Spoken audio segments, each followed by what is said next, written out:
Proceed as teams on all sides. Copy that.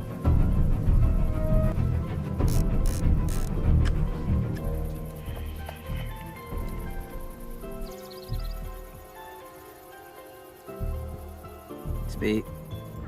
238 kilometers per hour now. Wait.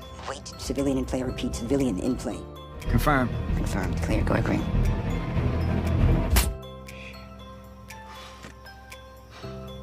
Seorang pembunuh bayaran handal yang bekerja untuk Badan Intelijen Amerika memutuskan untuk pensiun dari pekerjaannya setelah membunuh seorang terduga teroris Rusia dalam kereta cepat yang sedang melaju di Belgia.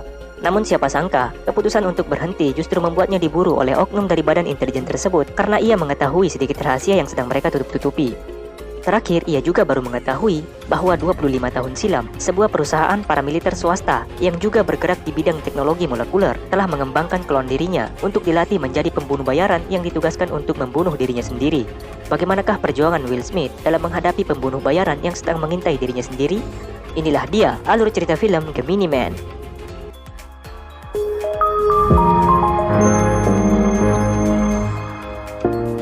Film dibuka di kota Liege, Belgia. Henry Bragan, seorang mantan Angkatan Laut Amerika Serikat yang bekerja untuk DIA, Badan Intelijen dan Pertahanan Amerika, ditugaskan untuk membunuh seorang teroris di dalam kereta cepat yang syarat penumpang. Ia dibantu oleh rekannya Marino yang juga berada di kereta tersebut. Henry mulai melakukan perhitungan jarak, kecepatan kereta dan kondisi lingkungan sekitar.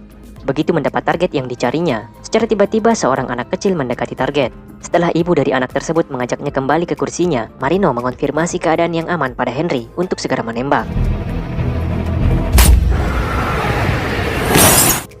Tak disangka, tembakan Henry berhasil mengenai target pada bagian leher. Hal itu dibuktikan Marino yang sempat merekam kondisi korban dan situasi kepanikan dalam kereta pasca penembakan. Henry meminta Marino untuk segera menghapus video tersebut. Marino mengaku kagum dengan Henry sebab hanya Henry yang mampu membunuh si target. Setelah sebelumnya 4 orang pembunuh juga ditugaskan untuk membunuhnya. Setelah misi itu, Henry lalu berubah pikiran dan memutuskan untuk pensiun dari pekerjaannya. Ia menetap di Buttermilk Sound, sebuah teluk di Georgia yang berdekatan dengan sungai Jericho. Henry kemudian dikunjungi oleh agen DIA, Dale Patterson, dan menanyakan alasan Henry pensiun dari pekerjaannya. Henry lalu menjelaskan perasaannya yang tak tentram dan risau dengan 72 target yang telah dibunuhnya. Jiwanya terluka. Ia merasa sangat beruntung dengan tembakannya tempo hari, yang jika meleset sedikit saja, maka akan menewaskan anak kecil di sebelahnya. Suatu hari, Henry berencana untuk pergi memancing dan bertemu dengan seorang pegawai rental kapal yang bernama Denny. Ia mengaku sebagai calon mahasiswa S2 Ilmu Biologi Laut. Ternyata niat Henry menyewa kapal bukanlah untuk memancing, tetapi untuk bertemu dengan sahabat lamanya yang bernama Jack. Jack lalu memberikan fakta yang mengejutkan Henry. Perihal Dormov, orang yang telah ditembaknya di kereta cepat dalam misi terakhirnya, ternyata bukanlah seorang teroris seperti yang diketahuinya. Dormov adalah seorang ahli biologi molekuler. Seseorang telah memalsukan berkasnya. Tak diketahui apa motif dan siapa pelakunya. Jack mengaku mendapat informasi dari temannya yang berada di luar negeri. Ia berpesan pada Henry agar berhati-hati. Di tempat lain, tepatnya di markas DIA, seorang deputi direktur bidang operasi yang bernama Janet Lassiter sedang menyadap pembicaraan Henry dan Jack di sebuah kapal terkait pemalsuan berkas Dormov. Disaksikan pula oleh Clay Ferris, pemilik organisasi paramiliter swasta yang bernama Gemini. Mengetahui rahasia mereka akan terbongkar, Ferris sepertinya menyayangkan jika harus membunuh Henry. Namun tak ada pilihan lain karena mereka juga dalam bahaya. Ferris lalu berencana menggunakan orangnya untuk menghabisi Henry. Namun Lassiter menolak karena tak ingin Gemini beroperasi di Amerika. Kali ini, anak buah Lassiter diberi kesempatan untuk membereskan Henry. Dalam perjalanan kembali ke dermaga, Henry merasa ada yang aneh dengan kapal yang dipakainya. Setelah diperiksa, ia menemukan sebuah benda yang mirip alat penyadap. Ia lalu menemui Denny dan memperlihatkan barang tersebut. Sembari bertanya apakah Denny adalah agen DIA atau bukan. Denny menjawab dengan santai dan ekspresi yang biasa seolah tak tahu apa-apa. Berkali-kali Henry menjebaknya dengan pertanyaan, tapi Denny selalu berhasil menjawab tanpa membuat penyamarannya terbongkar. Henry akhirnya mengajak Denny bermalam mingguan dan akan mentraktirnya minum. Mereka lalu bertemu di Velika Point dan Henry membawa seikat bunga. Ia lalu mengeluarkan selembar kertas yang berisi foto kartu identitas Denny sebagai anggota DIA. Denny terpaksa mengakui kalau penyamarannya telah terbongkar habis. Henry membeberkan semua perjalanan karir Denny hingga bergabung menjadi anggota DIA dan diutus untuk memata-matai dirinya. Sementara Denny hanya tersenyum-senyum dan tak mampu berkata banyak. Dalam perjalanan pulang, Denny mengatakan bahwa dirinya sudah barang tentu akan dipindah tugaskan setelah Henry mengetahui penyamarannya. Singkat cerita, saat sedang tertidur, Henry tiba-tiba terbangun karena mimpi buruk. Secara bersamaan, ponselnya juga menerima sinyal perimeter yang menandakan segerombolan pasukan telah mengintai rumahnya. Ia pun segera masuk ke ruang rahasia dan mencoba menghubungi Marino untuk segera berlari sejauh mungkin dari tempatnya. Henry melarang Marino menggunakan layanan elektronik seperti ATM dan ponsel. Belum selesai berbicara, seseorang tiba-tiba menyita ponsel Marino. Henry merasa Marino telah dihabisi oleh pasukan utusan DIA. Henry lalu mendatangi kediaman Denny dan membereskan semua pasukan yang tengah mengintai. Denny sempat kaget dengan kemunculan Henry yang secara tiba-tiba di kamarnya. Melihat Denny yang baru terbangun, Henry yakin Denny tak terlibat dengan rencana pembunuhan dirinya. Henry pun berkesimpulan Denny juga akan menjadi target pembunuhan selanjutnya. Denny lalu berangkat ke loket mengambil kunci duplikat kapal yang rencananya akan mereka pergunakan untuk kabur. Namun Denny kepergok oleh seorang anggota pasukan DIA. Mereka lalu berduel. Henry kemudian datang dan menyaksikan Denny yang telah berhasil melumpuhkan pria tersebut. Ia pun telah mengetahui kalau yang menyuruh pasukan itu adalah Janet Lassiter. Sebelum berangkat, Henry lalu mengingatkan Denny untuk membuang barang-barang yang dapat melacak keberadaan mereka. Ferris dan Lassiter bertemu kembali, membicarakan kegagalan anak buah Lassiter membunuh Henry.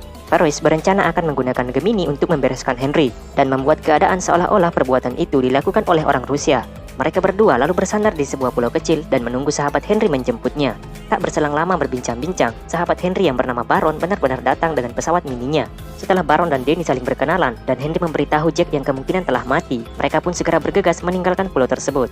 Mereka bertiga lalu bersandar di sebuah tempat dan Henry menghubungi Dale Patterson. Ia kemudian menginterogasi Patterson yang kemungkinan terlibat juga dalam rencana pembunuhan dirinya. Patterson mengaku sama sekali tak terlibat, hanya saja ia tak memiliki kuasa untuk melawan, sebab katanya perintah datang langsung dari Inspektur Jenderal. Henry kembali menanyakan Dormov. Kali ini Dale mengakui bahwa dirinya lah yang telah memalsukan berkas Dormov agar Henry mau membunuhnya. Dale juga mengaku bahwa perintah pemalsuan berkas Dormov berasal dari Cleveris. Mereka lalu bergerak menuju Cartagena, Colombia, tepatnya di kediaman Baron. Henry lalu menceritakan lagi kekejaman Cleveris pada Denny dengan Gemininya yang telah berhasil melenyapkan 12 pangeran Arab. Ia juga menganggap Gemini sebagai tempat pembunuhan dan penyiksaan yang ilegal. Keesokan paginya, Henry terbangun dan merasakan kehadiran seorang sniper yang tengah mengintai dirinya. Henry segera mengenakan pakaian dan mengambil senjata, lalu membangunkan Denny dan Baron untuk segera ke tempat yang aman, sementara dirinya akan menghadapi sniper tersebut. Henry terus berjalan mempercepat langkahnya karena mengetahui sniper juga tengah memburu, hingga kemudian terjadi tembak-menembak, dan Henry merasa kaget begitu melihat jelas wajah sniper yang sangat mirip dengan dirinya sewaktu muda. Pemuda itu bernama Junior, klon dari Henry yang dibesarkan oleh Ferris.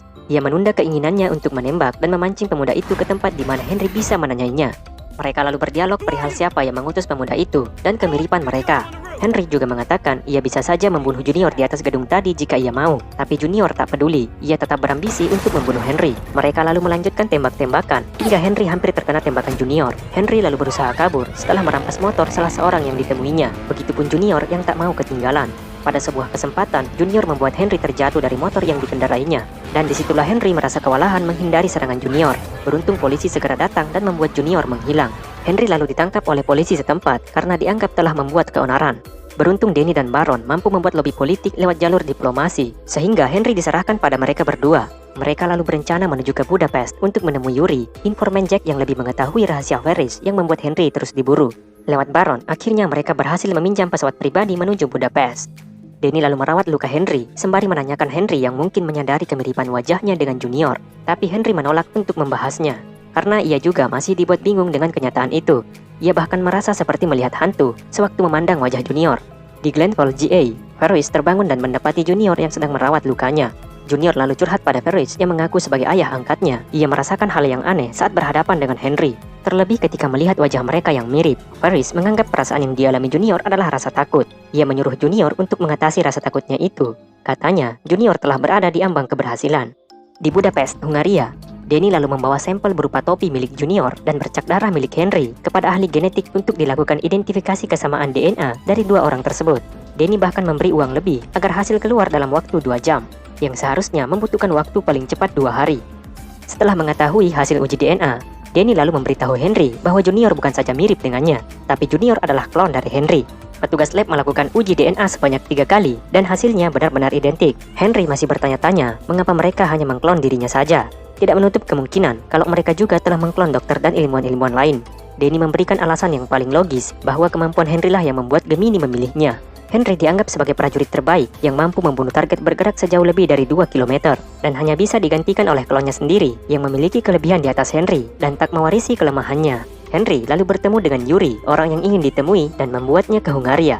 Yuri lalu membeberkan perihal mengapa Henry ditugaskan untuk membunuh Dormov. Katanya, Ferris dan Dormov terindikasi membuat terobosan dalam memproduksi masal prajurit yang lebih kuat dan pintar dari teknologi cloning manusia. Terakhir, mereka sempat dikabarkan ribut karena perbedaan pendapat. Namun Dormov memutuskan untuk kembali ke Rusia. Saat itulah Henry ditugaskan untuk membunuh Dormov. Yuri menegaskan Ferris harus dihentikan. Dan Henry adalah senjata yang akan menghancurkan laboratorium Ferris. Denny lalu mengusulkan menggunakan Junior untuk menangkap Ferris dengan cara mengatakan semua yang telah dilakukannya. Janet Lassiter lalu dihampiri oleh seseorang yang diutus untuk menyampaikan pesan Henry yang berisi ancaman. Ia menyebutkan alamat dan semua kebiasaan Janet sehari-hari. Tak lama ponselnya juga berdering dan ternyata yang menelpon adalah Henry. Ia membohongi Janet dengan mengancamnya. Katanya ada 2 orang sniper yang sedang membidik Janet. Henry lalu menanyakan keterkaitan Janet yang telah mengkloning dirinya. Namun Janet membantah dengan mengatakan alasan program cloning tersebut telah dimulai sebelum dirinya bergabung. Henry kemudian mengatakan bahwa ia akan menyerahkan Denny agennya. Namun orang yang menjemputnya haruslah Junior. Mereka pun sepakat bertemu dengan Junior di kastil Vajitahunyad malam nanti. Malam harinya di depan kastil, Henry dan Denny sepakat untuk menjalankan aksinya menangkap Junior, sedang Junior juga ditugaskan untuk membunuh Henry. Denny memasuki kastil dan bertemu dengan Junior. Dengan sikap kaku dan was-was, Junior lalu menggeledah Denny. Curiga ia membawa alat penyadap atau semacamnya. Setelah merasa semua aman, Junior lalu meminta Denny untuk menelpon Henry dan membicarakan tempat pertemuan mereka selanjutnya, sembari mengancam akan menembak kepala Denny jika dalam waktu 11 menit Henry tidak muncul. Denny lalu mengemudikan mobil menuju ruang kuarsa katakomba. Junior lalu memasang jebakan granat pada lorong ruangan dan mengikat Denny di sebuah pilar. Di sepanjang jalan, Denny terus bertanya pada Junior, meski Junior sangat jarang menjawabnya. Merasa kesal dengan Denny yang terus bertanya, Junior menyumpal mulut Denny dengan lakban dan memasang kacamata inframerahnya. Tak lama terdengarlah suara ledakan granat, pertanda Henry telah berada di tempat itu. Begitu Junior ingin memeriksa keadaan, justru dirinya lah yang termakan jebakan Henry. Setelah membuang semua senjata Junior, Henry lalu melepaskan ikatan Denny. Dan disitulah Junior baru tahu, rupanya dirinya telah kecolongan. Denny membawa alat penyadap di mulutnya. Karena itulah Henry tahu soal jebakan granat Junior. Henry kemudian menceritakan semua yang ia ketahui tentang Junior yang dilatih Ferris, yang latihannya sangat mirip dengan dirinya. Henry bahkan membongkar semua sifat, hobi, dan kebiasaan mereka yang sama.